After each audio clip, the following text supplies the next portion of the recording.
Good evening. As always, I am your creepy counselor, and you have found yourself here in the Vale. Before I approve your visa to travel to the other side, you will need to take this with you. The creepy counselor hands you a rag and a bottle of household disinfectant. But before you go, please remember my advice. If you ever feel uneasy, or if they notice you at any point, run, and I will open the veil for you again.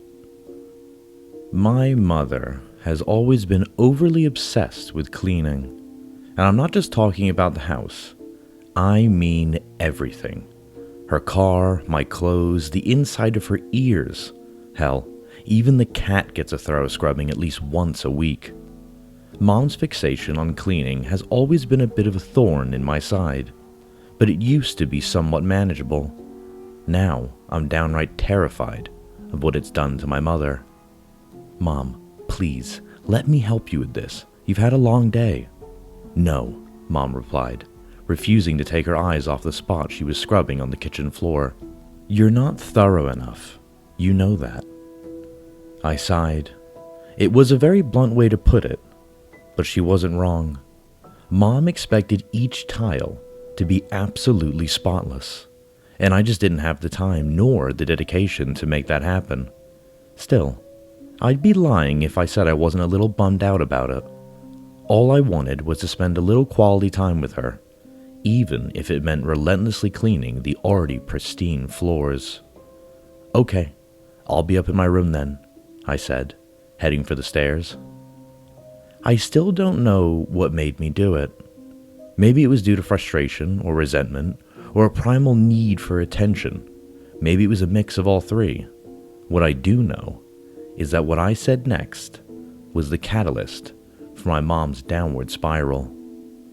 It doesn't matter how clean the house is, it won't make Dad come back home. Instant regret washed over me the moment the words left my lips.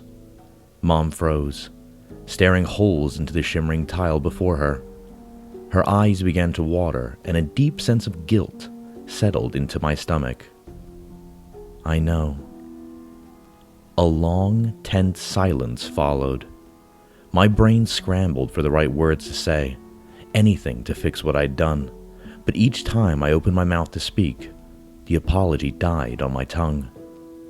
I'm sorry, I didn't mean it, I finally squeaked out, tears welling in my own eyes. Mom didn't respond. She just continued solemnly scrubbing away at stains that I couldn't see, acting as if I'd never said anything at all. Mom was different after that incident, more closed off. Before, when I would come home from school, she would take a moment to greet me and ask how my day was. I always look forward to that. Now, she doesn't give me as much as a wave, and to top it all off, Mom's daily cleaning spree escalated from intense to out of control. She started vehemently cleansing everything in the house 2 days ago, and she hasn't stopped since. I first noticed it when I arrived home from class. The moment I walked through the door yesterday, Mom was on me like white on rice. She snatched the backpack from my grasp and began furiously wiping it down. Good to see you too, Mom. She didn't reply, her eyes laser focused on my bag.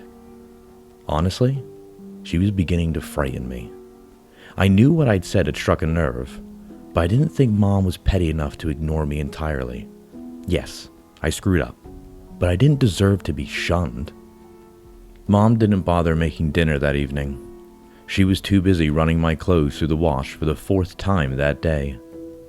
It was as if Mom thought I had some sort of infectious disease, and the only way to prevent it from spreading was to clean my belongings like there was no tomorrow. I decided to try my best to ignore it. Surely, after enough time, Mom would return to her normal self. She had to, right? I wanted to believe that, but I really didn't know. So, I figured it couldn't hurt to buy her something to show her how sorry I was. After all, Mom was always a sucker for gifts. The next day, on my way home from school, I made a little detour. I stopped off at a local florist, and bought the prettiest bouquet of roses that my jobless teenage self could afford. As basic as it is, red roses are my mom's favorite. I grinned like a Cheshire cat the entire walk home, eagerly awaiting Mom's response to my present. I sauntered through the door, armed with the bribe, my random expression of kindness, and I marched straight up to my mother. She was busy dusting the tops of the kitchen cabinets, so she didn't see me right away. "Mom, I'm home." Silence. She didn't even turn to look at me. I sighed. I didn't want it to have to come to this. "Mom, I bought you something," I shouted, waving the flowers in what I hoped was her peripheral vision. That did the trick. "Oh, hello, honey. I didn't hear you come in. Are those for me?" she asked, exaggeratedly placing her hand over her heart. "Yep, I wanted to apologize for a couple days ago. I shouldn't have said that. I'm sorry." I could feel hot tears stinging my eyes. I may have had to stoop as low as to buy my mother's love, but my apology was genuine. "It's okay, Gemma. I know you didn't mean it," Mom said, hopping down from the counter and wrapping me in a massive bear hug. I won't lie. I may have shed a tear or two. I'd really needed that. Mom smiled warmly at me when she finally pulled away. My heart swelled with relief. For the first time in a long time, I felt like things were going to be okay. How wrong I was. I watched as Mom's gaze broke from mine and it fell to the roses still clutched between my fingers. Her welcoming visage melted, and a deep frown replaced her affectionate grin. "Sweetie, the thorns. You're bleeding." I glanced down, and sure enough, she was right. A small rivulet of crimson was traveling from the back of my hand down to my wrist.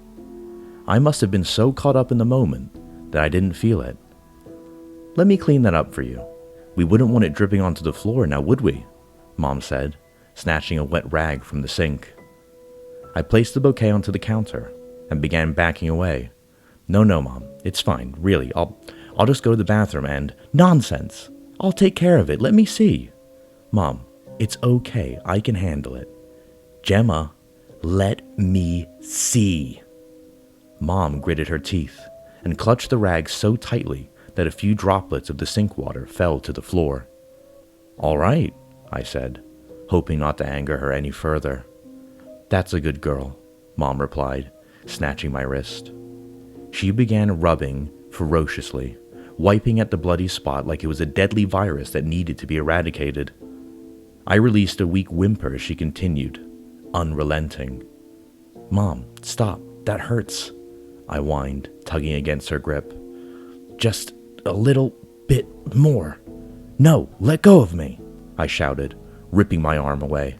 I glanced down at my hand to find that Mom had only made it worse. My skin stung, and I could tell that the abrasion had spread as a direct result of Mom's obsessive cleansing. "Get back over here, I wasn't done yet," Mom ordered, advancing toward me. I hesitantly met her stare, and my heart dropped. My mom's eyes were wild. They looked hungry, predatory, like a rabid animal ready to tear into its prey. I slowly backed into the hallway. I didn't know what to do. I had never seen her like that before.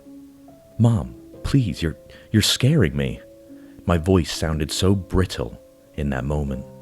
I felt like I was a scared, defenseless little girl again, and that terrified me. "Oh, honey, there's nothing to be afraid of. Mommy won't hurt you. Just come here and I can make all the pain go away." For a second, Mom's manic expression faded, and I could sense the nurturing, loving parent that I once knew. I almost returned to her. But then, she lunged for me. I sidestepped her and bolted for the stairs. I could hear her screaming at me all the while. "Come here, you disrespectful little shit. I will not tolerate this kind of behavior. You get your ass back down here now, young lady. If I have to come up there, mark my words, you will regret it." Tears trickled down my cheeks as I flew up the steps and locked myself in my room. I shoved my dresser in front of the door, barricading myself inside. I had never seen Mom in such a volatile state, and I had no idea what she was capable of. That's where I am now. I didn't want it to have to come to this, but I think I'm going to have to call the police. My heart is racing as I type this out. And to make matters worse, I found a letter where my dresser had been. I think someone wanted me to find it. My name had been hastily scrawled across the front, and it looked old. With trembling hands, I opened the letter and read its contents. Gemma, I'm sorry for doing this to you and your mother. I love you more than anything in the entire world, but I couldn't stay with her any longer. I'm a coward for that, but I had to leave for my own safety. This may sound insane, but you need to know. A few years after you were born, we were both in a dark place.